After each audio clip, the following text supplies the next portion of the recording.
ಒಂದೂರಲ್ಲಿ ಒಂದು ಪ್ಯಾಲೆನ್ಸ್ ಇರುತ್ತೆ. ಆ ಪ್ಯಾಲೆನ್ಸಲ್ಲಿ ಮನು ಕಿಂಗ್ ಇರ್ತಾನೆ, ಅರಸ. ಅವನು ಒಂದಿನ ಲೇಕ್ಗೆ ಸ್ನಾನ ಮಾಡಕ್ಕೆ ಹೋಗಿರ್ತಾನೆ. ಅಲ್ಲಿ ಪುಟ್ಟ ಗೋಲ್ಡನ್ ಫಿಶ್ ಇರುತ್ತೆ.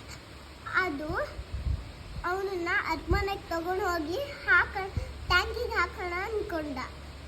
ಅದು ದೊಡ್ಡ ಆಗಿ ಅರಮನೆಗೆ ತಗೊಂಡು ಹೋಗ್ತಾ ಇಷ್ಟು ದೊಡ್ಡ ಆಯಿತು. ಅದನ್ನು ಅವನು ಈ ಥರ ಹಿಂಗೆ ಇರುತ್ತಲ್ಲ ಅದ್ರಲ್ಲಿ ಹಾಕೋಣ ಅಂದ್ಕೊಂಡ. ಅದಕ್ಕಿಂತನೂ ದೊಡ್ಡ ಆಯಿತು. ಸ್ವಿಮ್ಮಿಂಗ್ ಪೂಲ್ ಅಷ್ಟು ದೊಡ್ಡ ಆಯಿತು. ಅವ್ನು ಸ್ವಿಮ್ಮಿಂಗ್ ಪೂಲಿಗೆ ಹಾಕ್ತ. ಅದಕ್ಕಿಂತನೂ ದೊಡ್ಡ ಆಯಿತು. ಬೀಚಿಗೆ ಹಾಕ್ತ. ಬೀಚ್ಗಿಂತನೂ ದೊಡ್ಡ ಆಯಿತು. ಅದು ಯಾರು ಅಂತ ತಿಳ್ಕೊಳ್ಳೋಣ ಇವಾಗ. ಅದು ಮಹಾಲೇಟ್ ವಿಷ್ಣು ಆಯ್ತಾ. ಅವನು ಆ ರೂಪ ಧಾರಣೆ ಮಾಡಿ ಇರ್ತಾನೆ ಆಯ್ತಾ.